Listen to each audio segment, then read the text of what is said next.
ஆண்டவராகிய இயேசுவின் நாமத்தில் உங்கள் ஒவ்வொருவரையும் மிகுந்த அன்போடு கூட உங்களை வாழ்த்துகிறேன்.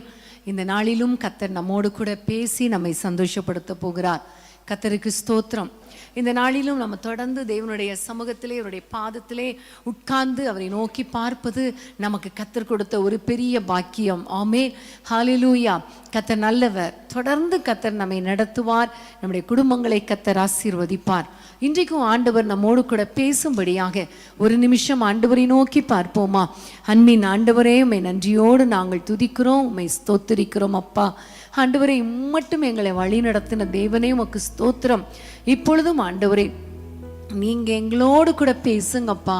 உம்முடைய வார்த்தை மூலமாய் எங்களோடு கூட இடைப்படுங்க, பெரிய காரியங்களை செய்யுங்க. இயேசுவின் நாமத்தில் பிதாவே, ஆமேன், ஆமேன், ஹல்லேலூயா. பிரியமான தேவனுடைய பிள்ளைகளே, இந்த நாளிலே நம்ம தொடர்ந்து இயேசுவை நோக்கி பார்க்கிற காரியம், அந்த தலைப்பில் நிறைய காரியங்களை நாம் ஒவ்வொரு நாளும் தியானித்து கொண்டு வருகிறோம் இல்லையா? அவருடைய எந்தெந்த உபதேசங்கள், அவருடைய வார்த்தைகள் கடினமாக இருந்தது.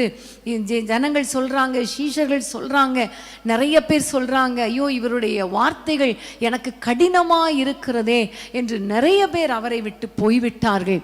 அது என்னென்ன வார்த்தைகள் என்று சொல்லி நம்ம நேற்றைய தினத்திலே ஆரம்பமாக ஒரு வார்த்தையை குறித்து நம்ம பார்த்தோம். வருகிற நாட்களில் நாளைய தினத்திலிருந்து இன்னும் என்னென்ன காரியங்கள் கடினமாய் இருந்தது என்பதை குறித்து தேவனுடைய ஒத்தாசையோடு கூட நம்ம ஆராய்ந்து பார்க்க போகிறோம். அன்பான தேவனுடைய பிள்ளைகளே, ஆண்டவருடைய வார்த்தைகள் மிகவும் ஆசீர்வாதமானது, அது ஜீவன் உள்ளது, அது வல்லமை உள்ளது. ஆனாலும் சில காரியங்கள் சில மனிதர்களுக்கு அது கடினமாய் இருக்கிறது. ஆனால் நம்முடைய வாழ்க்கையை பொறுத்த அளவில் நிச்சயமாகவே நமக்கு எந்த விதத்திலும் அந்த வார்த்தைகள் கடினமாக இருக்கக்கூடாது. அதை பார்க்கும் பொழுது நாம் ஒப்பு கொடுத்து ஜெபிக்கணும், தேவனுடைய பலனை கேட்டு ஜெபிக்கணும். அதன்படி வாழ நம்மை அர்ப்பணிக்கும் பொழுது நிச்சயமாகவே நம்முடைய வாழ்க்கையை கர்த்தர் ஆசீர்வதிப்பார், நம்முடைய பாதையை கர்த்தர் ஆசீர்வதிப்பார். சீஷர்களை பார்த்து ஆண்டவர் சொன்ன பொழுது, நீங்களும் போய்விட மனதா இருக்கிறீர்களோ என்று கேட்ட பொழுது சீஷர்கள் சொன்னாங்க, யாரிடத்தில் ஆண்டவரே நாங்கள் போவோம்? எவ்வளவு கடினமான உபதேசமாக இருந்தாலும் அதுதானே நித்திய ஜீவ வசனம், அதுதானே எங்களை நித்தியத்துக்கு நேராக நடத்தி கொண்டு போகிற வார்த்தைகள்.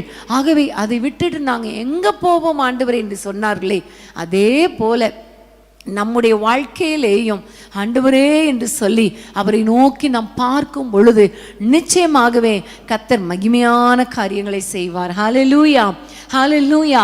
கர்த்தருக்கு ஸ்தோத்திரம். நித்தியத்துக்கு நேராக இந்த கடினமான காரியங்கள் நம்மை நித்தியத்துக்கு நேராக கொண்டு போய் செல்லும் என்பதில் ஒரு சந்தேகமும் இல்லை. அதனால்தான் ஆண்டவர் சொல்லுகிறார், கேட்டுக்கு போகிற வாசல் வழி விசாலமாயிருக்கிறது, ஆனால் ஜீவனுக்கு போகிற வாசல் இடுக்கமாயிருக்கிறது. இடுக்கம்னா என்ன? நெருக்கமா இருக்குது. ஆனா அந்த கேட்டுக்கு போற வாசல்ல எல்லாரும் போயிடுவாங்க. ஆனால் அந்த கடினமான உபதேசத்தை கேட்டு இடுக்கமான வாசல் வழியாய் பிரவேசிக்கிறவர்கள் நித்திய ஜீவனை பெற்றுக்கொள்வார்கள் என்பதில் ஒரு சந்தேகமும் இல்லை. பிரியமானவர்களே, இந்த நாளில் நம்ம நேற்றைய தினத்தில் நம்ம கேட்டோம், ஆண்டவர் சொல்லுகிறார், மத்தேயு 26ஆம் அதிகாரம், எல்லாரும் திருப்பிக் கொள்ளுங்கள், அந்த வசனத்தை நம்ம வாசிக்கலாம். மத்தேயு 26ஆம் அதிகாரம் 38ஆம் வசனத்தை வாசிக்க கேட்கலாமா? அப்பொழுது அவர், என் ஆத்துமா மரணத்துக்கு ஏதுவான துக்கம் கொண்டிருக்கிறது, நீங்கள் இங்கே தங்கி என்னோடு கூட விழித்திருங்கள் என்று சொல்லி. ஆமென். ஆண்டவர் சொல்லுகிறார், மரணத்துக்கு ஏதுவான துக்கம் கொண்டிருக்கிறது, ஆகவே நீங்கள் இங்கே தங்கி என்னோடு கூட விழித்திருங்கள் என்று சொல்லிவிட்டு ஆண்டவர் சொல்லுகிறார், 1 மணி நேரம் என்னோடு கூட விழித்திருந்து ஜெபம் பண்ணுங்கள். அப்போ அந்த 1 மணி நேரம் நிறைய பேர் விழித்திருக்க முடியல. ஆக்சுவலி இந்த 3 பேர் தான் கூட்டிட்டு போனார் ஆண்டவர். ரொம்ப நெருக்கமானவங்க, இவங்க நம்மோடு கூட இருப்பாங்க, இந்த துக்கமான நேரத்தில் என் கூட இருப்பாங்க, என்னுடைய ஆத்மா வேதனையோடு இருக்கும்போது என்னோடு கூட இருப்பார்கள் என்று நம்பி இந்த 3 பேரை அழைத்து கொண்டு போனார். 3 பேரை நோக்கி ஜெபியுங்கள் என்று சொன்னார். ஆனால் என்ன பரிதாபம் பாருங்க, 3 பேரும் தூங்கிவிட்டார்கள். ஏனென்றால் அவர்களுக்கு அது ஒரு கடினமான உபதேசமாய் இருந்தது, அவர்களால் ஃபாலோ பண்ண முடியாத ஒரு சூழ்நிலை. அதுல ரொம்ப முக்கியமா பார்த்தீங்கன்னா ஆண்டவர் சொல்லுகிறார், என் இருதயத்துல வேதனையா இருக்கிறது, துக்கமா இருக்கிறது. பிரியமான தேவனுடைய பிள்ளைகளே, இன்றைக்கும் கூட அந்த நாட்களில் மாம்சத்திலிருந்து ஆண்டவருக்கு தான் துக்கமாய் இருந்தது நினைக்காதீங்க. இன்றைக்கும் அவருடைய உள்ளத்துல சில துக்கங்கள், நம்மை குறித்து ஒருவேளை அவருடைய ஆத்துமா துக்கம் கொண்டிருக்கலாம், அல்லது நம்முடைய தேசத்தை குறித்து சில காரியங்கள் அவருக்கு துக்கத்தை கொடுத்து கொண்டிருக்கலாம். நம்ம விழித்திருந்து ஜெபிப்போம் அல்லது அவரை நோக்கி பார்ப்போம் என்று சொல்லி அவர் நம்மை நம்பி நம்மிடத்திலே சில காரியங்களை பகிர்ந்து கொள்ளலாம். ஆனா நாமோ அவருடைய துக்கத்தில் அனுபவிக்காமல் அவரை விட்டுட்டு ஓடி போகிறவர்களாக, தூங்குகிறவர்களாக, ஜெபிக்காதவர்களாக இருக்கக்கூடாது என்பதை இன்றைக்கு நம்ம வேதத்திலிருந்து நம்ம கற்றுக்கொள்ள போகிறோம். நம்ம எல்லாருக்கும் தெரியும், அந்த நேரத்தில், நெருக்கமான நேரத்தில், இருதயம் ஆத்துமா பாரமாய் துக்கமாய் இருந்த நேரத்தில் அந்த 3 சீஷர்கள் அவரோட கூட ஜெபிக்காமல் அப்படியே தூங்கிவிட்டார்கள். அதுக்கு பிறகு பார்க்கும் பொழுது எல்லாரும் வந்து அவரை பிடித்து கொள்ளுகிறாங்க, அவரை அடிக்கிற மாதிரி காவலில் கொண்டு வந்து நிறுத்துறாங்க, நியாய விசாரணை பண்ணுகிறாங்க. அப்போ பார்க்கும் பொழுது எல்லா சீஷர்களும் அவரை விட்டுட்டு ஓடி போயிட்டாங்க, எல்லாரும் ஓடி போயிட்டாங்க. இந்த பேதுரு மாத்திரம் போனான், பின்பற்றினான். ஆனா தூரத்துல பின்பற்றினது மாத்திரமல்ல, ஆண்டவரே மறுதலித்து போய்விட்டான். ஆமேன். அன்பான தேவனுடைய பிள்ளைகளே, ஆண்டவருடைய துக்கமான நேரத்துல, வேதனையான நேரத்துல அவருடையோடு கூட இருக்க வேண்டியவர்கள் அவரை விட்டுட்டு போயிட்டாங்க. இன்னைக்கு ஆண்டவர் நம்மோடு கூட பேசுகிற காரியம் என்ன தெரியுமா? நீங்களும் ஆண்டவருடைய துக்கத்துல பங்கெடுக்க விரும்புறீங்களா, அல்லது அவரை இன்னும் துக்கப்படுத்த விரும்புறீங்களா, அல்லது இன்னும் அவருடைய ஆத்துமாவை வேதனைப்படுத்த விரும்புறீங்களா, அல்லது துக்கத்துல பங்கெடுக்காமல் அவரை விட்டுட்டு அவரே வேண்டாம் என்று சொல்லி போய்விடுகிறீர்களா? ஒருவேளை உங்க வாழ்க்கையில நெருக்கங்கள் வருகிற சூழ்நிலை வரலாம், வேதனைகள், உபத்திரவங்கள் வரலாம்.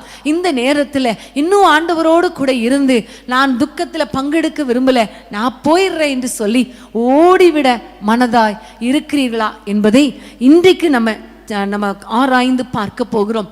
நாமே செக் பண்ணி பார்க்க போகிறோம். இன்னைக்கு ஆண்டவர் எதிர்பார்க்கிற காரியம் என்ன தெரியுமா? ஆண்டவரை நாம் துக்கப்படுத்தக்கூடாது, அவருடைய ஆத்துமாவை வேதனைப்படுத்தக்கூடாது. அன்றைக்கு அந்த மரணம் அவரை வேதனைப்படுத்தினது, துக்கப்படுத்தினது. நான் மரிக்க வேண்டுமே என்கிற எண்ணம் அவருக்கு வேதனையை கொண்டு வந்தது. ஆனால் இன்றைக்கு ஒவ்வொரு நாளும் நாம் அவரை வேதனைப்படுத்தி கொண்டு இருக்கிறோமே. இன்றைக்கு ஒவ்வொரு நாளும் அவரை நாம் சிலுவையிலே அறைவது போல நாம் வேதனைப்படுத்துகிறோமே. இன்னைக்கு ஒவ்வொரு நாளும் கிருபையாய் அவர் கொடுத்த அந்த இரத்தத்தை, அதை தேவையில்லை என்று சொல்லி காலின் கீழே நம்ம நசுக்கி போட்டு கொண்டிருக்கிறோமே. அவரை இன்னும் நாம் துக்கப்படுத்துகிறோமே, இன்னும் நாம் வேதனைப்படுத்துகிறோமே. இன்னைக்கு ஆண்டவரை நோக்கி பார்க்க போறோம். ஆண்டவரே, என்னுடைய வாழ்க்கையில எந்தெந்த காரியங்கள் உம்மை துக்கப்படுத்துகிறது, உம்மை வேதனைப்படுத்துகிறது, அதை விட்டுட்டு நான் ஜெபிக்கிறவளாய் மாறணும். ஆண்டவரே, இந்த துக்கத்தில், உம்முடைய துக்கத்தில் நான் பங்கெடுக்கணுமே தவிர உம்மை நாங்கள் துக்கப்படுத்துகிறவர்களாக இருக்கக்கூடாது என்கிற முடிவோடு கூட இன்னைக்கு ஒரு வித்தியாசமான ஒரு கோணத்தில் ஆண்டவர் நம்மோடு கூட பேச போகிறார். ஹல்லேலூயா. கர்த்தருக்கு ஸ்தோத்திரம். கர்த்தருடைய ஆத்துமா எப்பொழுதெல்லாம் துக்கமாய் இருக்கிறது என்பதை நாம் பார்க்க போகிறோம். ஆதியாகமம் 6ஆம் அதிகாரம் 5ஆம் வசனத்தை நாம் வாசிக்க கேட்போம். ஆதியாகமம் 6ஆம் அதிகாரம் 5, 6ஆம் வசனங்கள். மனுஷனுடைய அக்கிரமம் பூமியிலே பெருகினது என்றும் அவன் இருதயத்து நினைவுகளின் தோற்றமெல்லாம் நித்தமும் பொல்லாததே என்றும் கர்த்தர் கண்டு தாம் பூமியிலே மனுஷனை உண்டாக்கினதற்காக கர்த்தர் மனஸ்தாபப்பட்டார். அது அவர் இருதயத்துக்கு விசனமாய் இருந்தது. ஆமென். ஹல்லேலூயா. ஆண்டவர் இருதயம், அவருடைய ஆத்துமா துக்கப்பட்ட, மனஸ்தாபப்பட்ட, விசனமாய் இருந்த, வேதனைப்பட்ட ஒரு சம்பவம் என்ன தெரியுமா?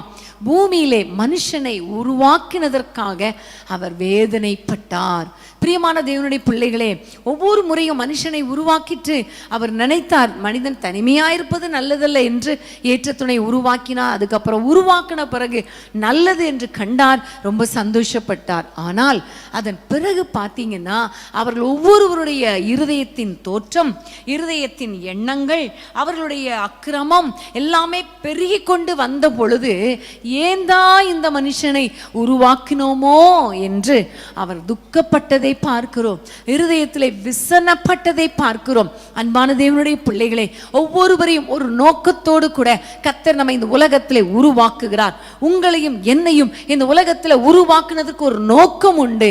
அப்போ அந்த நோக்கத்துக்கு மாறாக அவருடைய இருதயத்தை துக்கப்படுத்துகிற காரியங்கள் என்ன தெரியுமா? நம்முடைய இருதயத்தின் சிந்தனைகளினால, நம்முடைய பேச்சினால, நம்முடைய வார்த்தையினால, நம்முடைய பாவத்தினால, அவருக்கு அக்கிரமத்தினால அவரை நாம் வேதனைப்படுத்துகிறோமா? அவருடைய ஆத்துமாவை நம்ம துக்கப்படுத்துகிறோமா? இன்னைக்கு அன்பான தேவனுடைய பிள்ளைகளே, நீங்க மேலும் மேலும் ஆண்டவரை துக்கப்படுத்தாமல், மேலும் மேலும் அவருடைய சிறுவையில் அறைவது போல அறைந்து விடாமல் இன்னைக்கு ஆண்டவரை பார்த்து சொல்லுங்க, அப்பா என்னுடைய எண்ணங்களினால, என்னுடைய பேச்சினால, ஆண்டவரே என்னுடைய அக்கிரமங்களால, என்னுடைய பாவத்தினால உம்மை நான் துக்கப்படுத்த மாட்டேன் ஆண்டவரே, உம்மை நான் துக்கப்படுத்த மாட்டேன் ஆண்டவரே. என்னை உருவாக்கினதுனால நீர் வேதனைப்படக்கூடாது, ஆகவே என்னை மன்னியும் ஆண்டவரே என்று சொல்லி ஆண்டவரை நோக்கி நம்ம ஜெபிக்கிறவர்களாய் மாற வேண்டும். ஆமென், ஹல்லேலூயா. ஆண்டவரே, என்னை குறித்து உம்முடைய இருதயம் துக்கமாய் இருந்தா அந்த துக்கத்துல நான் பங்கெடுக்கிறேன் அப்பா, என்னை ஒப்புக் கொடுக்கிறேன், என்னை மன்னியும், என்னை உம்முடைய பிள்ளையாய் மாற்றும், என்னை பரிசுத்தப்படுத்தும் என்று கேட்கும் பொழுது, உம்முடைய கிருபை என் மேல் இறங்கட்டும் என்று கேட்கும் பொழுது கர்த்தர் உங்கள் நிமித்தம் சந்தோஷப்படுவார். ஆமென். அந்த உலகத்திலே அத்தனை மனிதர்களையும் உருவாக்கினதை குறித்து அவர் வேதனைப்பட்டாலும் நமக்கு தெரியும், நோவாவுக்கு கர்த்தருடைய கண்கள்ல தயவு கிடைத்தது. காரணம், அவர் நீதிமானாயிருந்தார். அந்த ஒரு நோவாவின் நிமித்தம் அவன் முழு குடும்பத்துக்கும் பாதுகாப்பு கிடைத்தது. பிரியமான தேவனுடைய பிள்ளைகளே, உங்களை கர்த்தர் எதிர்பார்க்கிற காரியம் என்ன தெரியுமா? மேலும் மேலும் அவரை துக்கப்படுத்துவதற்காக அல்ல. ஆண்டவரே, நீர் எவ்வளோ வேதனைப்படுத்துகிறப்பா, ஆனால் நானும் உங்களை வேதனைப்படுத்தாதபடிக்கு என்னை பரிசுத்தமாய் காத்துக்கொள்ள எனக்கு கிருபை தாரும் ஆண்டவரே, கிருபை தாரும் ஆண்டவரே, கிருபை தாரும் ஆண்டவரே. பேதுரு பாருங்க, ஆண்டவரோடு கூட இருந்து ஜெபிக்கல. அவர் ஜெபிக்காததுனால வேதத்திலே பார்க்கிறோம் 3 முறை பேதுரு ஆண்டவரை மறுதலித்தார். 3 முறை மறுதலித்தார். அவரை அறியேன் அறியேன் அறியேன் என்று மறுதலித்தார். வேதம் சொல்லுகிறது, ஆண்டவர் பேதுருவை திரும்பி பார்த்தார். கொஞ்சம் பாருங்களேன், அந்த திரும்பி பார்க்கும் பொழுது அவருடைய இருதயத்தில் எவ்வளவு வேதனையோடு கூட அவர் திரும்பி பார்த்திருப்பார் இல்லையா? என்னோடு கூட இருந்தவன் ஆனா என்னை அறியேன் என்று சொல்லுகிறானே, என்னை அவர் எனக்கு யாருனே தெரியாதுன்னு சொல்றானே, நான் அவர் கூட இருக்கவே இல்லை என்று மறுதலிக்கிறானே என்று சொல்லும் பொழுது ஆண்டவருடைய இருதயம் இன்னும் எவ்வளவு துக்கமா இருந்திருக்கும் இல்லையா? என்னை நேசித்த, நானே அவனை நேசித்த பேதுரு அவன் இப்படி இருக்கிறானே என்று சொல்லி எவ்வளவு துக்கப்பட்டு இருப்பார். ஆனாலும் நம்முடைய ஆண்டவர் துக்கப்பட்டாலும் மறுபடியும் பேதுருவை திரும்பி பார்த்தார். அந்த துக்கத்தை புரிந்து கொண்ட, இப்பொழுது புரிந்து கொண்டார் பேதுரு. முதல்ல கெத்சமனை தோட்டத்தில் அந்த துக்கத்தை புரிந்து கொள்ளல, ஆனா இந்த இடத்துல துக்கத்தை புரிந்து கொண்டு அவர் ஆண்டவரை நோக்கி மனம் கசந்து அழுத பொழுது ஆண்டவர் அதே பேதுரு மூலமாக ஒரு பெரிய எழுப்புதலையே கர்த்தர் அப்போஸ்தலர் நடபடிகள்ல கட்டளையிட்டார். ஹல்லேலூயா. மறுதலித்து போனவர் தானே, இவனை ஏன் நான் கையில எடுக்கணும்னு சொல்லல. அந்த நேர துக்கத்துல அவர் ஆண்டவரை வேதனைப்படுத்தாமல் அந்த துக்கத்தை புரிந்து கொண்டு தன்னை டோட்டலா சரண்டர் பண்ணி ஜெபித்ததினால, அந்த கண்ணீரின் மூலமாக ஒரு ஜெபத்தை ஏறெடுத்ததினால ஆண்டவர் அவரை மன்னித்து அவர் மூலமாய் ஒரு சந்தோஷப்பட்டு அதற்கு பிறகு பார்க்கும் பொழுது பரிசுத்த ஆவியின் அபிஷேகத்தை பெற்று அவருக்கு கொடுத்து அதன் பிறகு அவரை வல்லமையாய் பயன்படுத்தினார். அன்பான தேவனுடைய பிள்ளைகளே, இதுவரைக்கும் நீங்கள் ஆண்டவரை துக்கப்படுத்தி இருக்கலாம், இதுவரைக்கும் அவருடைய இருதயத்தை நீங்கள் வேதனைப்படுத்தி இருக்கலாம். உங்களுடைய பாவங்களினால், அக்கிரமங்களினால ஆண்டவரை மறுதலித்து நீங்கள் ஆண்டவரை விட்டு தூரமாய் போய் இருக்கலாம். ஆனா இன்றைக்கு ஆண்டவர் உங்களிடத்திலே கேட்கிறார், அந்த துக்கப்படுத்தாதீங்க, ஆண்டவரை துக்கப்படுத்தாதீங்க, அவரை நோக்கி பாருங்க, அவரை நோக்கி ஜெபியுங்க, அவரை நோக்கி கண்ணீர் சிந்தி கதறி என்னை மன்னியும் ஆண்டவரே என்று சொல்லி அவரிடத்திலே நீங்கள் ஒப்பு கொடுக்கும் பொழுது அவர் இருதயத்துல நீங்க அவரை நீங்க வேதனைப்படுத்துவதற்கு பதிலாக அவரை சந்தோஷப்படுத்துவீர்கள். ஹல்லேலூயா. இன்னைக்கு ஆண்டவருடைய சமூகத்துல அப்பா என்னை தாழ்த்துகிறேன்னு சொல்லுங்க. என் நிமித்தம் ஆண்டவரே, என்னுடைய பாவத்தின் நிமித்தம், என்னுடைய அக்கிரமத்தின் நிமித்தம் ஆண்டவரே நீர் துக்கப்படக்கூடாதப்பா, உம்முடைய இருதயம் விசன்னப்படக்கூடாதப்பா ஆண்டவரே என்று சொல்லி நீங்க ஆண்டவரிடத்துல ஒப்பு கொடுக்க போறீங்க. ஒருவேளை பாவத்துல இருக்கிறவங்க, அக்கிரமத்துல இருக்கிறவங்க நீங்க கேட்டுக்கொண்டு இருக்கலாம். ஒருவேளை ஏற்கனவே ஆண்டவருக்காக வைராக்கியமா நம்ம வாழ்ந்தோம், ஆண்டவருக்காக பரிசுத்தமாய் வாழ்ந்த ஒரு காலத்துல இப்பொழுது உலக காரியங்கள், உலக பிரச்சனைகளினால ஆண்டவரை விட்டு நான் தூரமாய் போய்விட்டேன், ஆண்டவரை விட்டு பேதுருவை போல பின்வாங்கி போய்விட்டேன் என்று ஒருவேளை நீங்கள் சொல்லுவீர்களே, ஆனால் இன்னைக்கு ஆண்டவரை நோக்கி பாருங்க. ஆண்டவர் உங்களை நோக்கி பார்க்கிறார், துக்கத்தோடு பார்க்கிறார். நீங்களும் பாருங்க, கண்ணீரோடு பாருங்க. கர்த்தர் உங்களை மறுபடியும் தூக்கி நிறுத்தி உங்களை பழைய ஸ்தானத்தில் வைத்து உங்களை கொண்டு கர்த்தர் பெரிய காரியங்களை செய்வார். பேதுருவை பார்த்து சொன்னார், இந்த கல்லின் மேல் என் சபையை கட்டுவேன், பாதாளத்தின் வாசல்கள் அதை மேற்கொள்வதில்லை. உங்க மேல கர்த்தர் வைத்த திட்டத்தை கர்த்தர் நிறைவேற்றுவார். ஹல்லேலூயா, கர்த்தருக்கு ஸ்தோத்திரம். அடுத்ததாக ஆண்டவருடைய இருதயத்தை துக்கப்படுத்தின ஒரு காரியத்தை நம்ம பார்க்க போகிறோம். 1 சாமுவேல் 15ஆம் அதிகாரம் 11ஆம் வசனத்தை நாம் வாசிக்க கேட்போம். 1 சாமுவேல் 15:11. நான் சவுலை ராஜாவாக்கினது எனக்கு மனஸ்தாபமாயிருக்கிறது, அவன் என்னை விட்டு திரும்பி என் வார்த்தைகளை நிறைவேற்றாமல் போனான் என்றார். அப்பொழுது சாமுவேல் மனம் நொந்து முழுவதும் கர்த்தரை நோக்கி கூப்பிட்டான்.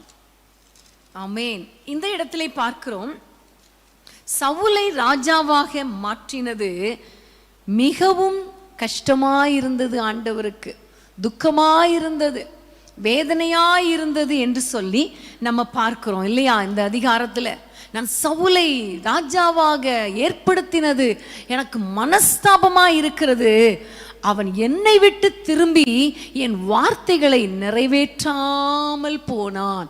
இங்க பார்க்கிறோம், ஆண்டவர் தன்னுடைய இருதயத்தில் இருக்கிற துக்கத்தை சாமுவேல் தீர்க்கதரிசியினிடத்துல சொல்லுகிறார். அன்றைக்கு எப்படி கெத்சமனை தோட்டத்தில் ஜெபிப்பார்கள் என்று நம்பி என்னுடைய இருதயம், என்னுடைய ஆத்துமா துக்கமா இருக்கிறது என்று அவர் பகிர்ந்து கொண்டாரோ, அதே போல இங்கு பார்க்கிறோம் சாமுவேல் தீர்க்கதரிசியினிடத்திலே அவர் சொல்லுகிறார், என்னுடைய இருதயம் துக்கமா இருக்கிறது, இந்த சவுலை நான் ராஜாவாக அபிஷேகம் பண்ணினதினால என் இருதயம் வேதனையாய் இருக்கிறது. காரணம் என்ன?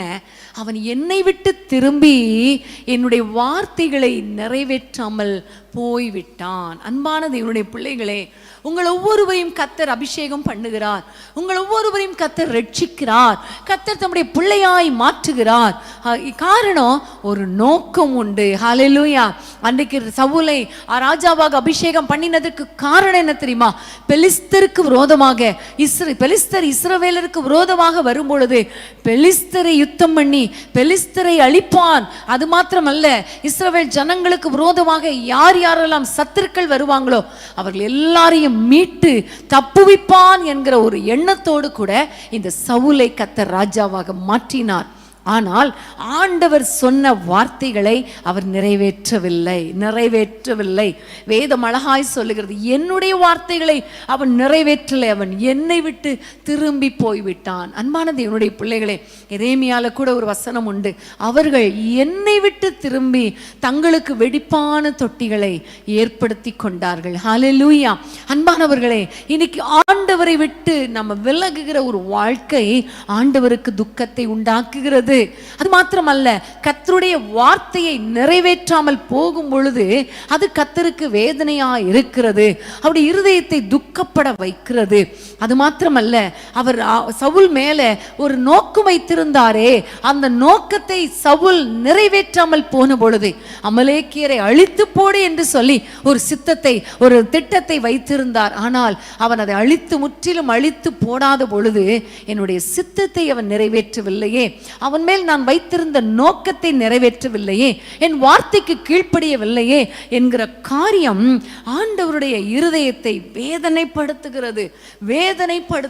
அதை சாமுவேல் தீர்க்கதரிசியினிடத்திலே சொன்ன பொழுது பாருங்க, இந்த சாமுவேல் மனம் நொந்து முழுவதும் வேதனைப்பட்டு கொண்டிருந்தார். பிரியமானவர்களே, இன்றைக்கு ஆண்டவர் இப்படிப்பட்டவர்களை தான் கர்த்தர் தேடிக்கொண்டிருக்கிறார்.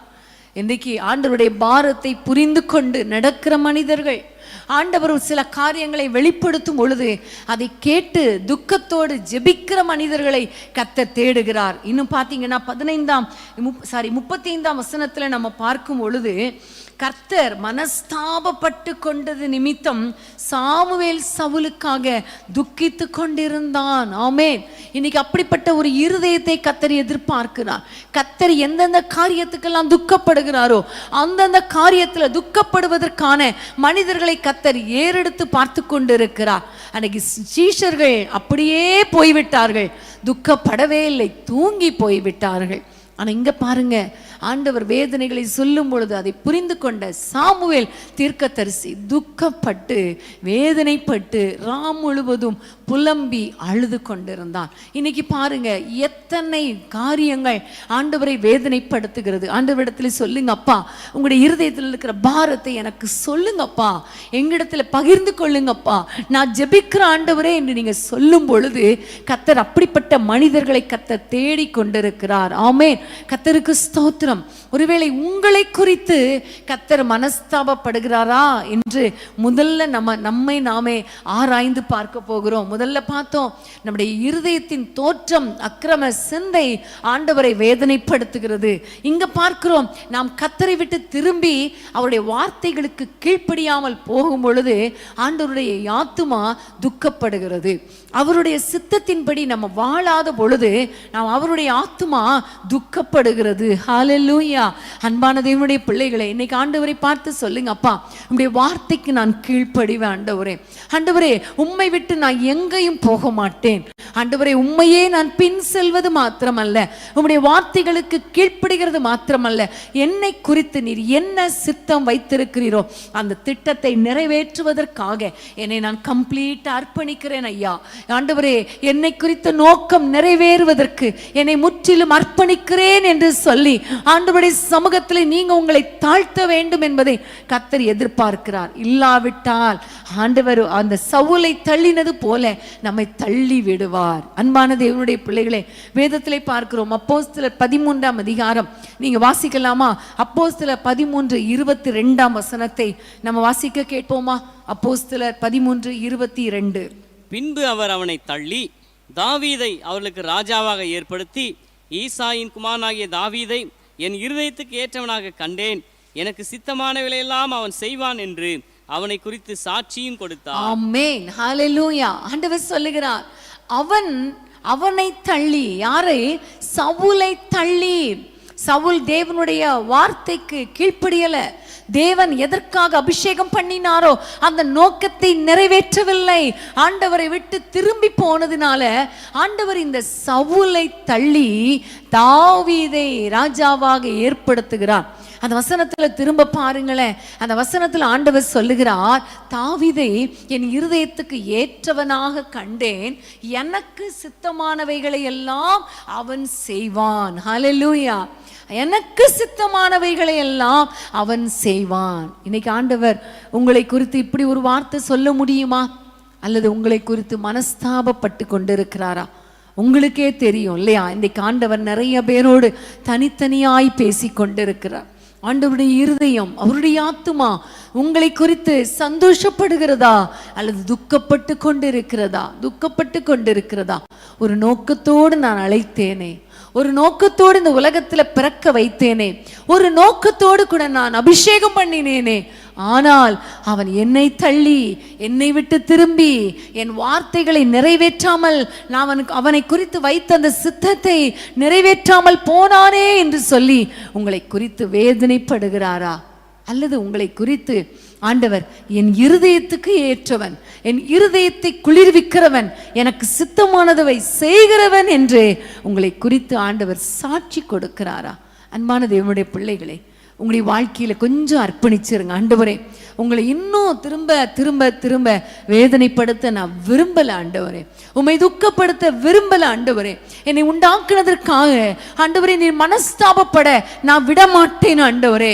ஆண்டவரே, ஏன் என்னை இந்த உலகத்துல பிறக்க வைத்தீரோ, ஏன் ஆண்டவரே என்னை இந்த உலகத்தில் அபிஷேகம் பண்ணினீரோ, எதற்காக என்னை தெரிந்து கொண்டீரோ அந்த நோக்கத்தை நிறைவேற்ற என்னை அர்ப்பணிக்கிறேன் என்று சொல்லி ஆண்டவருடைய சமூகத்தில் நீங்க அர்ப்பணிப்பீங்களா?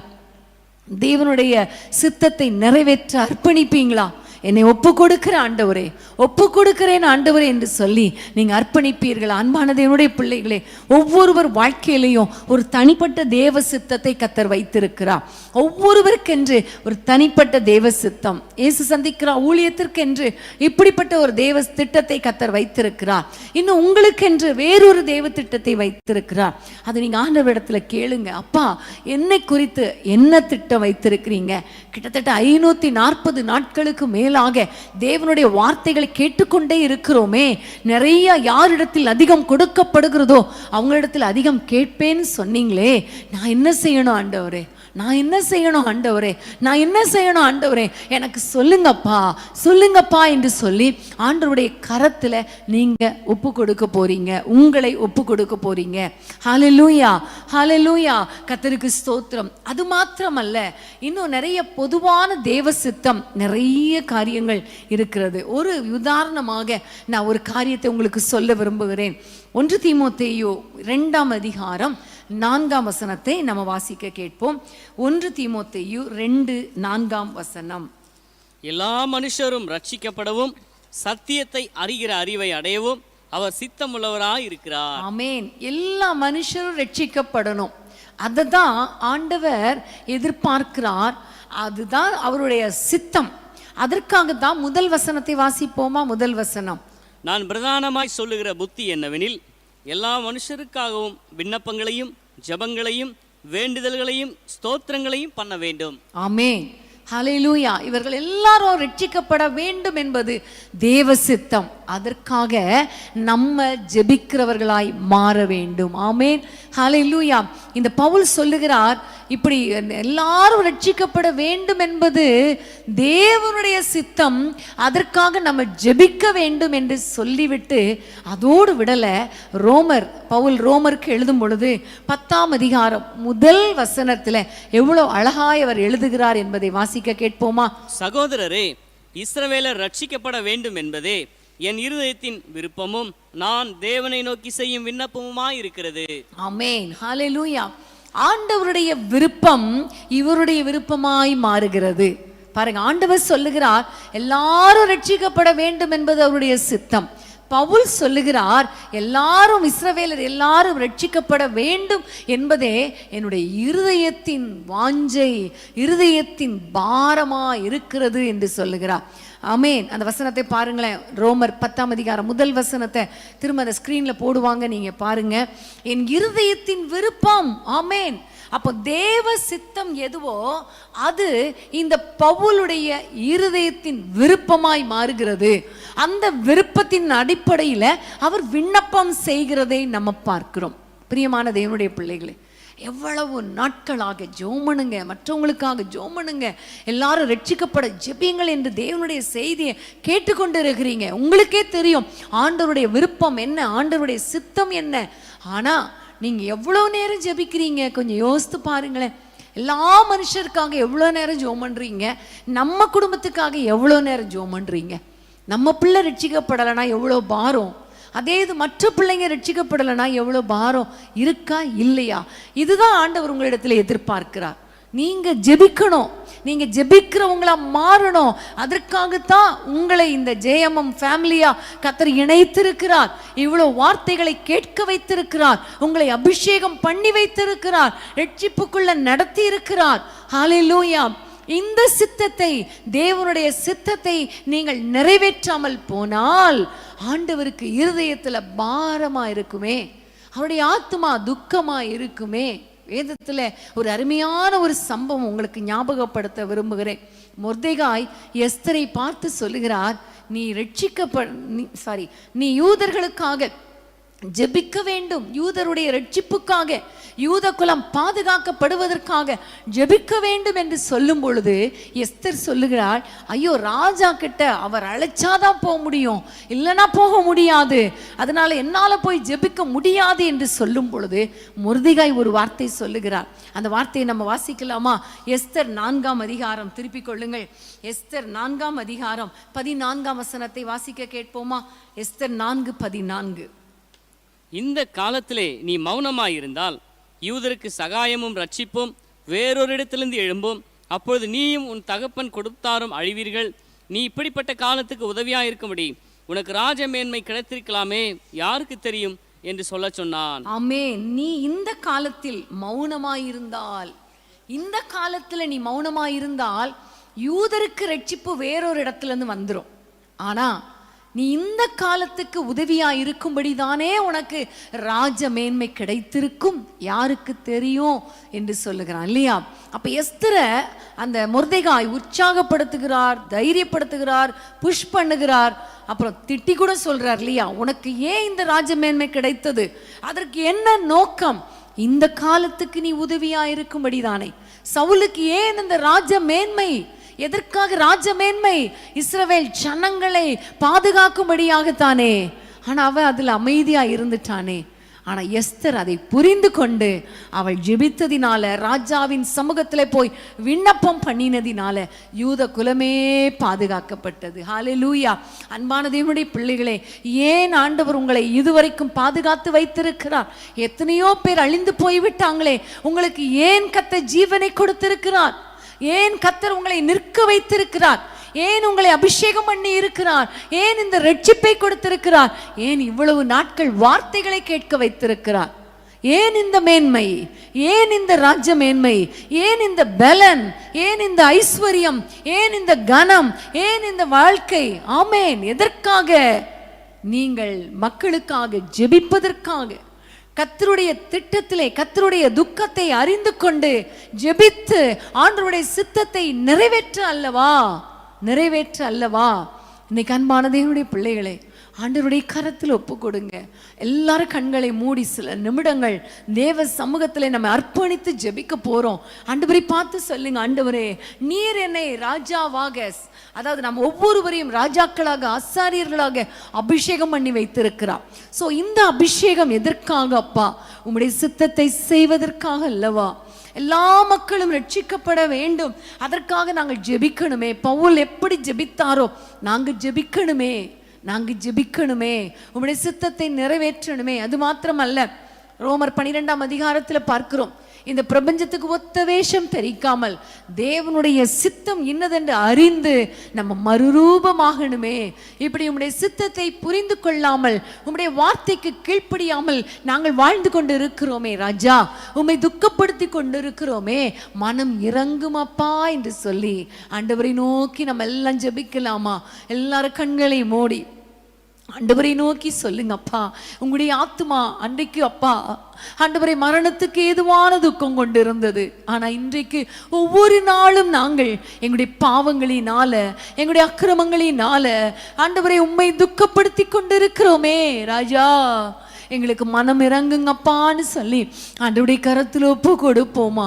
அன்னைக்கு நோவா காலத்துல ஆண்டவர் வேதனைப்பட்டார், மனஸ்தாபப்பட்டார், ஜனங்களை அழித்தார், உண்மைதான். ஆனா அதுக்கப்புறம் என்ன சொல்கிறார் பாருங்க, மனஸ்தாபப்பட்டு இனி நான் ஜனங்களை சங்கரிப்பதில்லை என்று சொல்லுகிறாரே. அவர் மன்னிக்கிறதுக்கு தயை பெருத்த ஆண்டவர். ஆமென். நீங்க ஆண்டவரிடத்தில் சொல்லுங்க, என்னை மன்னியோன்னு ஒரு வார்த்தை சொல்லிட்டா அவர் இஸ்ரவேல்ல குற்றம் கண்டுபிடிப்பதில்லை, அக்கிரமங்களை பார்ப்பதில்லையே. உங்களை கண்ணோக்கி பார்த்து உங்கள் நிமித்தம் கர்த்தர் சந்தோஷப்பட வேண்டாமா? நீங்க ஆண்டவரை பார்த்து சொல்லுங்க, என்னை மன்னியும் ஆண்டவரே, என்னை பரிசுத்தப்படுத்துங்கப்பான்னு சொல்லுங்க. எங்களை பரிசுத்தப்படுத்துங்க ராஜா, எங்களை பரிசுத்தப்படுத்துங்கப்பா, எங்களை பரிசுத்தப்படுத்துங்கப்பா. மீண்டும் மீண்டும் மீண்டும் மீண்டும் தேவகுமாரனை நாங்கள் சிலுவையில் அடிக்க கூடாது, ஆணிகள் அறியக்கூடாது. எங்களுடைய பாவங்களினால, எங்களுடைய சிந்தனைகளினால மீண்டும் மீண்டும் உங்களை நாங்கள் துக்கப்படுத்த கூடாதப்பா. எங்களை பரிசுத்தப்படுத்துங்கப்பான்னு சொல்லுங்க, எங்களை பரிசுத்தப்படுத்துங்கப்பான்னு ஒப்பு கொடுங்க. ஹல்லேலூயா, ஹல்லேலூயா. இன்னும் நம்ம பார்க்கிறோம், சவுலை ஆண்டவர் ராஜாவாக்குனதுனால மனஸ்தாபப்பட்டு என்னுடைய வார்த்தை நிறைவேற்றாமல் போயிட்டானே, என்னுடைய சித்தத்தை நிறைவேற்றலையே என்று எவ்வளவு வேதனைப்பட்டார். இன்னைக்கு நீங்க ஆண்டவருடைய சித்தத்தை நிறைவேற்றுறீங்களா? நீங்க ஆண்டவருடைய வார்த்தையை நிறைவேற்றுறீங்களா?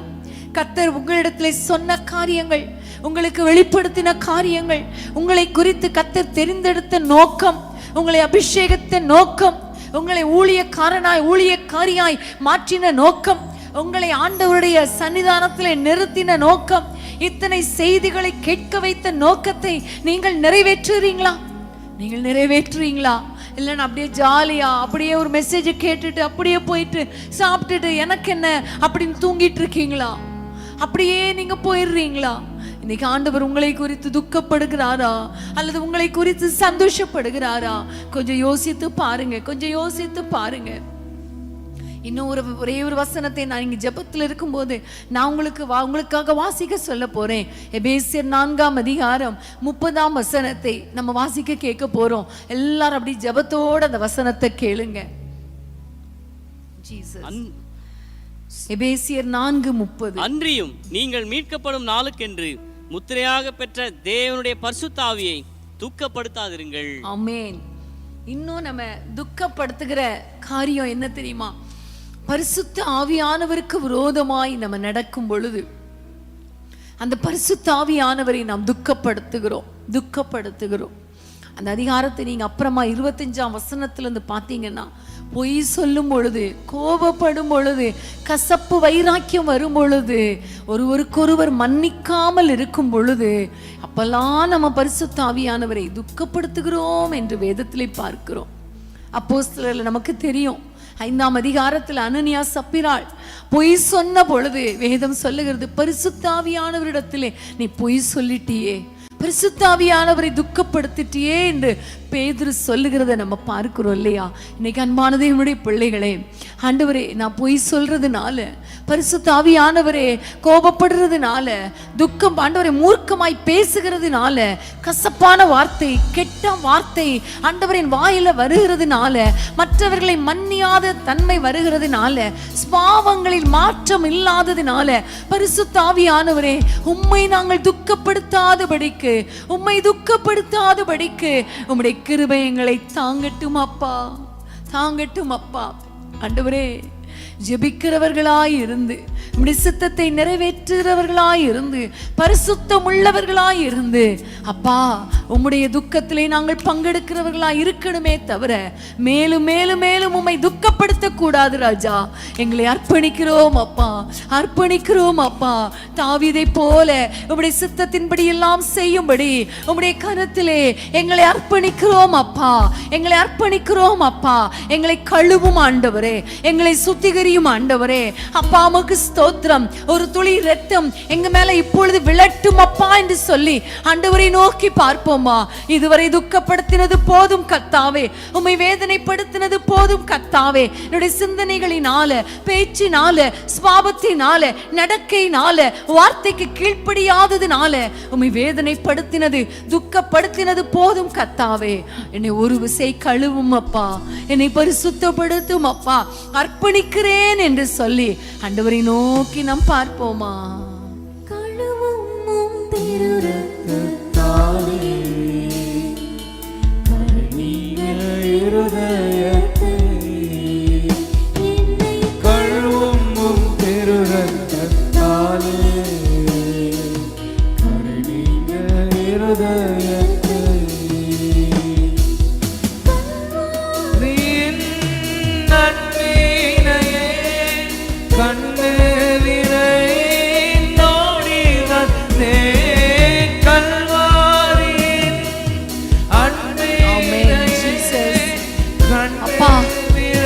கழுவுங்கப்பான்னு சொல்லுங்க.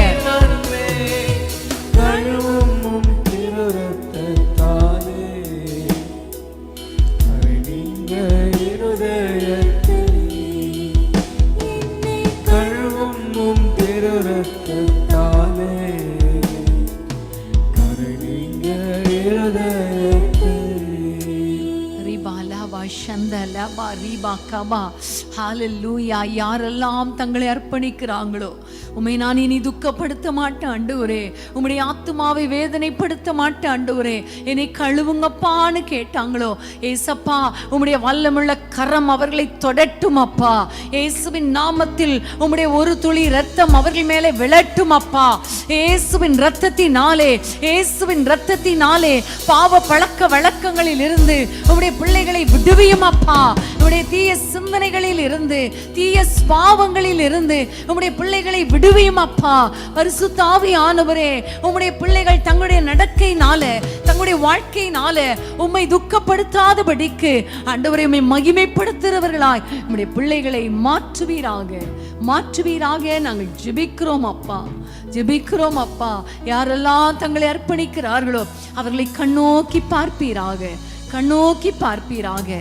உமக்கு ஸ்தோத்திரம் ஆண்டவரே, உமக்கு ஸ்தோத்திரம் ஆண்டவரே. நன்றி தகப்பனே, நன்றி தகப்பனே. பிரியமானவர்களே, ஆண்டவர் உங்களை கழுவி கொண்டிருக்கிறார். யாரெல்லாம் கேட்டீங்களோ உங்களை கர்த்தர் கழுவி கொண்டிருக்கிறார். இந்த நேரத்தில் உங்களுக்கு நேராக ஒரு அழைப்பு வருகிறது. தேவனுடைய சித்தத்தை நீங்கள் நிறைவேற்றணுமே.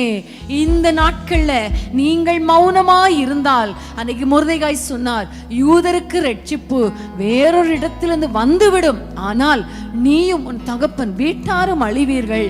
இந்த காலத்துக்கு உதவியா இருக்கும்படிக்கு தானே இந்த ராஜ்யமேன்மை உனக்கு கிடைத்திருக்கும் என்று சொன்னது போல, இன்னைக்கு அன்பான தேவனுடைய பிள்ளைகளே, இன்னைக்கு நீங்க மௌனமாய் இருந்தால், மௌனமாய் இருந்தால் ஆண்டவர் வேறொரு இடத்திலிருந்து சகாயத்தை அனுப்பிடுவார். ஆனா உங்க வாழ்க்கை, உங்க வாழ்க்கை, உங்களை குறித்த நோக்கம், உங்களை இப்படி ஆசீர்வதித்ததற்கான நோக்கம் அது அப்படியே மாறிவிடுமே. சவுலை தள்ளினது போல உங்களை ஆண்டவர் தள்ளக்கூடாதே. இன்னைக்கு ஆண்டவரிடத்துல சொல்லுங்க, இந்த நாட்கள்ல நாங்கள் மௌனமா இருக்க மாட்டோம் ஆண்டவரே. அன்னைக்கு குஷ்ரோகிகள் உங்களுக்கு தெரியும், சமாரியாவில் பஞ்சம் வந்த பொழுது அவர்கள் வெளியே போறாங்க, சீரிய தண்டுகள் எல்லாம் ஓடி போய் விட்டது. அங்க நிறைய சாப்பாடு, நிறைய சாப்பாடு, எல்லாத்தையும் சாப்பிடுறாங்க, எல்லாம் பொண்ணு வெள்ளி எல்லாம் எடுத்து வைக்கிறாங்க. அப்ப திடீர்னு சொல்றாங்க, ஐயோ பட்டணத்துக்குள்ள மக்கள் சாப்பாடு இல்லாமல் சாகுறாங்களே. நான் இந்த நாட்கள்ல நம்ம மௌனமாய் இருந்தால் குற்றம் நம்மேல் சுமருமே, ஆகவே நான் போகிறோம் என்று சொல்லி ஓடி வந்து பட்டணத்துக்குள்ளே வந்து சாப்பாடு இருக்குதுன்னு சொன்னாங்களே. அந்த நற்செய்தியை அவர்கள் அன்னைக்கு சொன்ன பொழுது அத்தனை மக்களும் சாகாமல் பிழைத்தார்களே. பிரியமானவர்களே, உங்களுக்கு எத்தனை செய்திகள், உங்களுடைய ஆத்துமாவுக்கு எத்தனை வார்த்தைகள், ஆனால் ஆண்டவரை அறியாத மக்கள் பட்டணத்திலே இருக்கிறாங்களே, தேசத்திலே இருக்கிறாங்களே. நீங்க என்ன செய்றீங்க? ஜெபிக்கிறீங்களா? ஜெபிக்கிறீங்களா? அவங்களுக்கு ஆண்டவரை பத்தி சொல்றீங்களா? ஏதாவது ஒரு காரியம் செய்றீங்களா? எனக்கு ஆண்டவர் உங்களிடத்திலே கேட்கிறார், ஏன் உங்களுக்கு இந்த ராஜ்யமேன்மை, ஏன் உங்களுக்கு இவ்வளவு போஜனம், ஏன் உங்களுக்கு இவ்வளவு வார்த்தைகள்? ரீகா ராபா ஷாக்கா லாபா. ஆண்டவரை பார்த்து சொல்லுங்கப்பா, நான் மௌனமா இருக்க மாட்டேன் ஆண்டவரே. உம்முடைய சித்தத்தை நிறைவேற்றுவேன் தாவீதை போல. உம்முடைய இருதயத்துக்கு ஏற்றவனாய் என்னை மாற்றுங்க. உம்முடைய சித்தத்தின்படி செய்வேன் ஆண்டவரே. ஆண்டவரே ஆத்துமா, ஆண்டவரே உம்முடைய ஆத்துமாவை துக்கப்படுத்த மாட்டேன். உம்முடைய இருதயத்துக்கு, உம்முடைய ஆத்துமாவுக்கு ஏற்றவர்களாய் என்னை அர்ப்பணிக்கிறேன் என்று சொல்லி ஆண்டவருடைய கருத்தில் அர்ப்பணிப்போமா? எல்லாரும் அர்ப்பணிப்போமா? உங்க மேல ஒரு அபிஷேகத்தை கர்த்தர் போடுகிறார். இப்பொழுது ஒரு அபிஷேகம், ஒரு வார்த்தை உங்களுக்கு நேராக கடந்து வந்திருக்கிறது அல்லவா? உங்களோடு கூட தனித்தனியாய் பேசி இருக்கிறார் அல்லவா? ஆண்டவரிடத்தில் சொல்லுங்கப்பா, உங்களுடைய சித்தத்தை நிறைவேற்ற என்னை அர்ப்பணிக்கிறேன். அன்னைக்கு ஆலயத்துல ஒரு வார்த்தை கேட்டது, யார் போவான், யார் என் காரியமாய் போவான் என்று சொன்ன பொழுது ஏசாயா சொன்னாரே, இதோ நான் இருக்கிறேன் ஆண்டவரே, என்னை அனுப்பும் என்று சொன்னாரே. இன்னைக்கு அப்பாவை பார்த்து சொல்லுங்க, என்னை அனுப்பும் ஆண்டவரே, நான் போகிறேன் ஆண்டவரே, நான் செய்கிறேன் ஆண்டவரே. இப்பொழுது இப்பொழுது இந்த வார்த்தை யாருக்கு நேராக கடந்து வருகிறதோ அவர்கள் மேலே இப்பொழுது ஒரு அபிஷேகம் இறங்கட்டும் அப்பா, அபிஷேகம் இறங்கட்டும் அப்பா. இதுவரைக்கும் அமைதியா இருந்தது போதும் அப்பா, காலங்களை வீணாக கழித்தது போதும் அப்பா, மௌனமா இருந்தது போதும் அப்பா. ஆண்டவரே, இந்த பலத்தோடு இவர்கள் புறப்பட்டு போகட்டும் அப்பா. ரீபா பாமா ஷபாலா பாராபாலாபா. இப்பொழுதே கர்த்தாவே, உம்முடைய பிள்ளைகளை பலப்படுத்துவீராக, பட்டணங்களுக்குள்ளே அனுப்புவீராக, கிராமங்களுக்குள்ளே அனுப்புவீராக. ரீகரு ஷதலபா ஓரபா ஷந்தலபா ரீகலபா. ஹல்லேலூயா. உம்முடைய பிள்ளைகளை கொண்டு பெரிய காரியத்தை செய்வீராக. உம்முடைய நாமத்தை மகிமைப்படுத்தும் அப்பா. கிருபைக்கு ஒப்பு கொடுக்கிறோம். யாரெல்லாம் தங்களை அர்ப்பணித்தார்களோ அவர்களை கர்த்தர் பயன்படுத்துவீராக, பெரிய காரியங்களை செய்வீராக. உம்முடைய நாமம் மகிமைப்படட்டும் அப்பா. உமக்கு ஸ்தோத்திரம், உமக்கு ஸ்தோத்திரம். தொடர்ந்து உம்முடைய கிருபை தாங்கட்டும். உம்மை துக்கப்படுத்துகிறவர்களாக அல்ல, உம்மை ஆண்டவரை சந்தோஷப்படுத்துகிறவர்களாக, ஆண்டவரே எங்கள் நிமித்தம் உம்முடைய நாமம் மகிமைப்படுவதாக, அப்படிப்பட்டவர்களாக எங்களை ஒவ்வொருவரையும் ஆசீர்வதிப்பீராக. கிருபை ஒப்பு கொடுக்கிறோம் இயேசுவின் நாமத்தில் அப்பா ஜெபிக்கிறோம் பிதாவே. ஆமேன், ஆமேன், ஆமேன். ஹல்லேலூயா, ஹல்லேலூயா. கர்த்தருக்கு ஸ்தோத்திரம். கர்த்தர் உங்களோடு கூட தெளிவா பேசி இருக்கிறார். எனக்கே தெரியாது கடைசி நேரத்தில் இப்படி ஒரு அழைப்பு கொடுக்கப்படும் என்று சொல்லி. ஆனால் ஆண்டவர் உங்களுக்கு நேராக ஒரு வார்த்தை கடந்து வரும்படி கர்த்தர் கிருபை பாராட்டினார். இன்னும் உங்கள் அபிஷேகத்தினால நிரப்புவார், இன்னும் கிருபையினால நிரப்புவார். இன்னைக்கு நீங்க நிக்கிறதுக்கு காரணமே கர்த்தர் உங்க மேல வைத்த ஒரு திட்டம், கர்த்தருடைய தெரிந்தெடுப்பு. ஆமென், ஹல்லேலூயா. கர்த்தர் நல்லவர். ஒரு நிமிஷம் எல்லாரும் நம்முடைய குடும்பத்தில் இருக்கிற எல்லா போராட்டங்களையும் மாறும்படி ஜெபம் பண்ணிரலாமா? ஏசப்பா, யார் யார் வேதனையோடு கூட ஆண்டவரே டிவிக்கு முன்பாக போனுக்கு முன்பாக உட்கார்ந்து அப்பா என்னை ஆசீர்வதியும் கேட்கிறாங்களோ அவர்கள் மேல இப்பொழுது நம்முடைய வல்லமை இறங்கட்டும் அப்பா. சுகமளிக்கும் வல்லமை இறங்கட்டும் ஆண்டவரே. அற்புதங்கள் நடக்கட்டும், சத்ருவின் கிரியைகள் அழிக்கப்படட்டும். இவர்கள் பிள்ளைகள் குடும்பம் நிம்மதியாய் வாழ்வார்களாக நாங்கள் ஜெபிக்கிறோம் அப்பா. அற்புதங்களை செய்வீராக, பொருளாதாரத்தில் நிரம்பி வழிகிற ஆசீர்வாதத்தை கொடுப்பீராக நாங்கள் ஜெபிக்கிறோம். உம்முடைய கிருபைக்கு ஒப்பு கொடுக்கிறோம் இயேசுவின் நாமத்தில் பிதாவே. ஆமேன், ஆமேன், ஆமேன். ஹல்லேலூயா. இன்னைக்கு நீங்க வாசிக்க வேண்டிய வேத வசனம் எபிரேயர் 8ஆம் அதிகாரம். 8ஆம் அதிகாரத்தை வாசித்து கரங்களை உயர்த்தி ஸ்தோத்திரம் பண்ணிட்டு கடைசியா நாங்க சொல்றது போல இயேசு சந்திக்கிற ஊழியங்களுக்காக, குறிப்பாக பெங்களூர்ல இருக்கிற அந்த கிளை அலுவலகத்தையும் பிரேயர் சென்டரையும் கர்த்தர் ஆசீர்வதிக்கும்படி நீங்க ஜெபம் பண்ணுங்க. கர்த்தர் மகிமையான காரியங்களை செய்வார். எல்லாம் சேர்ந்து சொல்லுவோமா? என் ஆத்துமாவே கர்த்தரை ஸ்தோத்திரி, என் முழு உள்ளமே பரிசுத்த நாமத்தை ஸ்தோத்திரி. என் ஆத்துமாவே கர்த்தரை ஸ்தோத்திரி, அவர் செய்த சகல உபகாரங்களை மறவாதே. ஆமேன், ஆமேன்.